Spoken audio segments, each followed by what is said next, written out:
बंदी छोड़ सतगुरु रामपाल जी भगवान की जय। बंदी छोड़ की सभी पुण्यात्माओं को दास का सत साहेब। तो पुण्यात्माओं, पूर्ण परमात्मा सत कबीर बंदी छोड़ रामपाल जी भगवान का गुणगान हो रहा है वाणियों के माध्यम से, क्योंकि बंदी छोड़ सतगुरु के रूप में वो पूर्ण परमात्मा 8 सितंबर 1951 से प्रकट है, सात शरीर प्रकट है। वो बंदी छोड़ सात शरीर प्रकट है वर्तमान में, और अपने निज लोक सतलोक में ले जाने के लिए परमात्मा आए हैं। तो उसका गुणगान, ये गुणगान, मालिक का गुणगान करना ही एक भगत का सही मायने में कर्तव्य भी है। सबसे बड़ी बात है कि उस मालिक का दिन और रात गुणगान करना है, दिन और रात उस परमात्मा का भजन करना है। तो आइए शुरू करते हैं मालिक का गुणगान। पहले वाणी देखते हैं। ऐसी आरती त्रिभुवन तारे, तेज पुंज जहाँ प्राण उधारे, पाती पंच पोप कर पूजा, देव निरंजन और न दूजा, अनहद नाद पिंड ब्रह्मांडा, बाजत अहरने सदा अखंडा, गगन थाल जहाँ उड़गन मोती, चंद सूर जहाँ निर्मल ज्योति, तन मन धन सब अर्पण कीना, परम पुरुष जिन आत्म चीना, प्रेम प्रकाश भया उजियारा, कहें कबीर में दास तुम्हारा। तो पुण्यात्माओं, एक एक वाणी का बहुत ही गहरा रहस्य, एक एक वाणी का। जैसे ऐसी आरती त्रिभुवन तारे, तेज पुंज जहाँ प्राण उधारे। त्रिभुवन का अर्थ होता है तीनों लोकों से पार ले जाए, ऐसा सतगुरु। तो ऐसी आरती जो हम लोग ये आरती कर रहे हैं ना, तो इसमें कैसे उपरोक्त विधि से की गई आरती। उपरोक्त विधि क्या है? आरती की सहज विधि है पूर्ण परमात्मा के सामने समर्पित होके, अपने बंदी छोड़ सतगुरु रामपाल जी भगवान के सामने समर्पित होके, आधीन होके, खड़े होके, बंदी छोड़ के दी हुई भक्ति बोध को हाथ में लेकर के, पूरे मर्यादित भगत की तरह।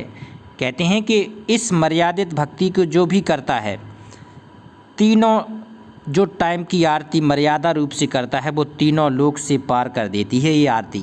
तीन लोक कौन कौन से हैं? परमात्मा ने चार मुक्ति बताई है, चौथी मुक्ति में सतलोक पहुंचता है। और तीन लोक, एक तो एक ब्रह्मांड जहाँ पर सतयुग से लेके आज तक हजारों सालों तक जो ऋषि मुनि साधना करके चले गए ना, वो ब्रह्मलोक तक भी नहीं पहुँच पाए। तो अपना एक ब्रह्मांड, 21 ब्रह्मांड काल का, और 7 शंख ब्रह्मांड अक्षर पुरुष का। तो ये तीनों लोकों से पार कर देती है, तब कहाँ जाती है? सतलोक। तो ये परमात्मा ने बता रहे हैं इस वाणी के माध्यम से कि हे पुण्यात्माओं, आपको बिल्कुल अधीन होकर ये आरती करनी है। इतनी मजबूत है ये कि जो आपको तीनों लोकों से पार करके कहाँ? अपने निज लोक सतलोक ले जाए। और वहाँ पर बंदी छोड़ बता रहे हैं कि अमर लोक में तेज पुंज का अमर शरीर मिलता है। इस प्रकार की आरती प्राणी का उद्धार करती है। तो वहाँ पर जब पहुँचेंगे तो 16 सूर के बराबर तेज पुंज, 16 सूर तेज पुंज के बराबर हमारा शरीर मिलेगा तेज पुंज का। कहते हैं उसमें नाड़ी तंत्र नहीं रहेगा, शुक्रमकायम, परमात्मा का भी शुक्रमकायम। और परमात्मा अपने जो हंस जाएंगे ना वहाँ, जो वहाँ जीवात्मा पार होके जाती है हंस, उनका भी तेज पुंज का शरीर प्रदान करते हैं। तो कहते हैं अमर लोक में तेज पुंज का शरीर मिलता है वहाँ पर। तो ऐसी आरती बिल्कुल आधीनी भाव से करना है पुण्यात्मा, बिल्कुल आधीनी भाव से। तेज पुंज जहाँ प्राण उधारे, पाती पंच पोप कर पूजा, देव निरंजन और न दूजा। इसका पिछली वाणियों में हमने विस्तार से परमात्मा ने कराया था कि 5 पाती वाली काल की साधना में प्रयोग की जाती है, लेकिन अपनी यहाँ बंदी छोड़ के इस भक्ति मार्ग में एक खड़ी दीपक जलाया जाता है घी का। और देव निरंजन, वो पूर्ण परमात्मा ही सबसे बड़ा निरंजन है, और उसके सिवा कोई और ना दूजा। तो एक ही आपको भगवान की पूजा करना है, जिसमें गीता भी कह रही है, अध्याय 18 के श्लोक 62 में स्पष्ट कहा गया कि तमेव शरणं गच्छ सर्वभावेन भारत, तत्प्रसाद परम शांति स्थापन प्राप्स्यसि शाश्वतम। तो ये स्पष्ट हो गया है कि वास्तव में कि पाती पंच पोहप कर पूजा, और देव निरंजन और नहीं दूजा।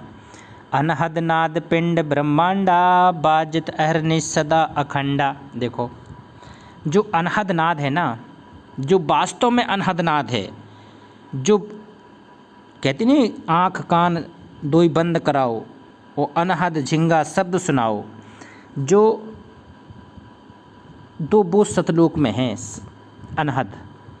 कहते हैं सतलोक अमर लोक में अनहद शब्द हो रहा है, जो दिन रात अह का अर्थ होता है दिन और निस का अर्थ होता है रात। जैसे अनहद नाद पिंड ब्रह्मांडा और बाजत अहर निस, अहर मतलब दिन और निस मतलब रात, और सदा अखंड दिन रात वहाँ पर सदा अखंड अनहद नाद गूंजती रहती है। क्योंकि जो रोशनी है ना, जो ध्वनि है वो ब्रह्मलोक में भी है, लेकिन ब्रह्मलोक की जैसे मान लो 0 पावर और सतलोक 1 करोड़ 1000 करोड़ पावर का है। तो वहाँ की जो अनहद नाद है, जो सुनाई दे रही है, धुन सुनाई दे रही है, तो वो है सच्ची धुन। हमें तो अपनी सतलोक की अनहद धुन में जाना है। कहते हैं पिंड ब्रह्मांडा, पिंड शरीर और ब्रह्मांड एक ब्रह्मांड, इसके पार है वो। परमात्मा ने बताया कि जो आँख कान नाक बंद करके सुनते थे ना, तो उनको ब्रह्मलोक की धुन सुनाई देती थी कभी कभी। लेकिन परमात्मा ने कहा जो बंदी छोड़ की, जो पूर्ण परमात्मा की साधना करते हैं, तो उनको अनहद नाद परमात्मा सुनाते हैं अंतिम समय में, तब उसकी वहाँ श्रुत नृत्य टिकती है। गगन थाल जहाँ उड़गन मोती, चंद सूर जहाँ निर्मल ज्योति। देखो गगन थाल जहाँ उड़गन मोती और चंद सूर जहाँ निर्मल ज्योति। गगन किसको कहते हैं? आसमान। यहाँ देखो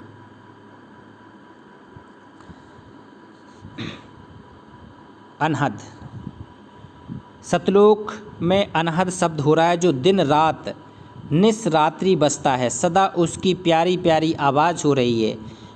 वह शब्द पिंड अर्थात शरीर में, संतों ने शरीर को पिंड तथा ब्रह्मांड की उपमा दी है, क्योंकि जो कुछ एक ब्रह्मांड में है वह शरीर में बने कमलों में टीवी चैनलों की तरह देखा जा सकता है। जिसका चैनल चालू हो गया है वह उस आवाज़ को शरीर में सुनता है। तो यहाँ बंदी छोड़ हमें बता रहे हैं कि पुणात्माओं, ये जो धुन वाली आवाज़ है ना, इसको तो भूल जाना चाहिए, क्योंकि जिनको ये धुन की सुनने की आदत होती है ना, तो परमात्मा उनका किसी ना किसी का कमल थोड़ा सा भी खोल देता है, और थोड़ा सा कमल किसी भी लोक का खुल जाता है ना, तो उस लोक में वो चला जाता है। परमात्मा ने कहा है कि यही काल का दाव है। अगर आपकी श्रुत नृत्य किसी भी लोक में लग जाए तो ये काल का दाव लग जाएगा, क्योंकि एक बार जब आपकी श्रुत नृत्य ब्रह्मा विष्णु महेश गणेश दुर्गा किस ब्रह्मलोक किसी में भी लग जाएगी, तो वहाँ तो यहाँ से असंख्य गुना सुख सुविधाएँ हैं। काल की ऐसी संरचना है कि वहाँ से मन आपका हटेगा ही नहीं, हटेगा नहीं, तो आप फिर सतलोक में श्रुत नृत्य लगा नहीं पाएंगे। तो ये बहुत बड़ी बात परमात्मा ने बताई है कि अनहद नाद पिंड ब्रह्मांडा और बाजत हर निसदा अखंडा। तो आपको बाजत है निसदा अखंडा, वहाँ पर अपने ध्यान लगाना है। गगन थाल जहाँ उड़गन मोती, चंद सूर जहाँ निर्मल ज्योति। गगन थाल, देखो आकाश को एक थाली के समान कहा है, और तारायण को, जो तारे मंडल है ना, उड़गन कहा है, चलते फिरते मोती कहा है। जितने जे असंख्य ब्रह्मांड हैं, असंख्य आकाश गंगाएं हैं, जे उस पूर्ण परमात्मा के उड़गन मोती हैं। तारायण मंडल कैसे हैं? चलते फिरते मोती हैं। और चांद सूर्य ब्रह्मांड की निर्मित ज्योति अर्थात प्रकाश स्रोत है, क्योंकि चांद और सूरज से इस 3 लोकों में रोशनी जा रही है, ये सूर्य भगवान की। कहते हैं धरती पृथ्वी पर, स्वर्ग और पाताल लोक में, और जो जितने भी आकाश मंडल हैं यहाँ हैं, ये सब उस पूर्ण परमात्मा की मोती है।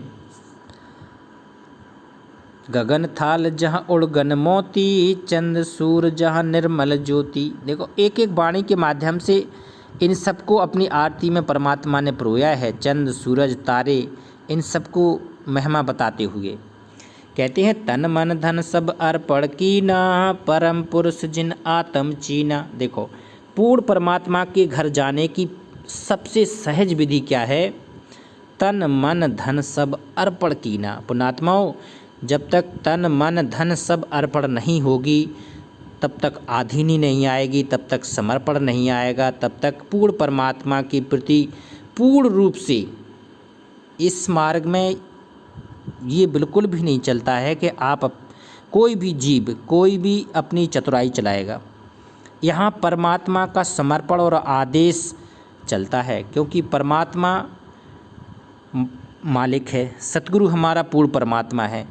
तो कहते हैं पूरा बैरोमीटर लगा होता है सतगुरु के आगे कि कौन शिष्य किस पगडंडी पे कहाँ खड़ा है और उसको कहाँ किस हिसाब से आगे बढ़ाना है।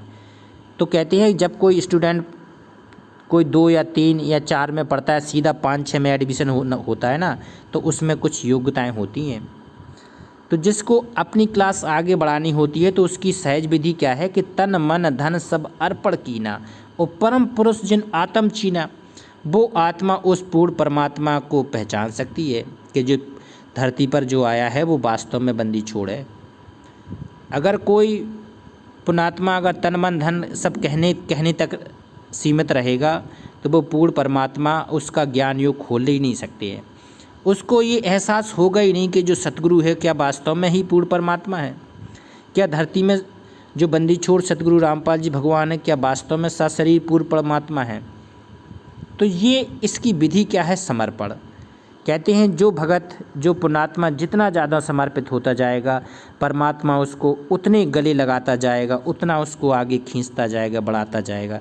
तो पुण्यात्मा असंख्य कल्प युगों के बाद ऐसा दांव लगा है, असंख्य युगों के बाद ऐसा दांव लगा है। कोई भी ऐसी योनि नहीं है, कोई भी ऐसा शरीर नहीं है जो हमने धारण नहीं किया है, कोई भी ऐसी साधक नहीं है जो हम नहीं रहे होंगे। ब्रह्मा विष्णु महेश गणेश के लोकों में भी असंख्यों बार हम लोग धक्का मार के आ गए हैं, और ये जब मौका मिला है तो इसको छोड़ना या इस फिर भी पार नहीं होना, ये तो बहुत ही हमारी बदकिस्मत ही होगी। तो कहती हैं तन मन धन सब अर्पण कीना, कह नहीं है तन मन सब धन सब अर्पण क्या लागे मेरा। परमात्मा ने कहा जब देगा तब कलेजा फाटेगा तेरा। यहाँ पूरा का पूरा परमात्मा देख लेता है, किस में कितनी कहने सुनने की बात नहीं है। मालिक तो सब कुछ जानता है। किस जीव आए तो साथ में थे, किस जीव को कब जाना है, कब 21 ब्रह्मांड की बाउंड्री कब किसको पार करनी है, परमात्मा के पास सारा रिकॉर्ड है। और बदल भी सकता है परमात्मा, पर सतगुरु जो चाहे सो कर दे, भरम पड़ो मत कोई। और सेव सिर पर शीश चढ़ाया, बाद में करी थी रसोई परमात्मा ने। तो अगर सतगुरु चाहे तो किसका कितना भी कैसा भी हो, वो इसी जन्म में अपने साथ शरीर रहते सहती पार कर सकता है। मालिक समर्थ कुछ भी कर सकता है। तो कहते हैं प्रेम प्रकाश भया उजियारा और कहें कबीर में दास तुम्हारा। तो प्रेम कहते बिना प्रेम पावे नहीं चाहे कोट समाधि लाए। तो बिना प्रेम के तो कुछ पुण्यात्मा होना नहीं है। और सबसे ज़्यादा इस पृथ्वी लोक पे सबसे ज़्यादा प्रेम अगर आप अपने सतगुरु से करते हैं तभी ये तन मन धन सब अर्पण हो पाएगा, अदरवाइज तो होता ही नहीं है।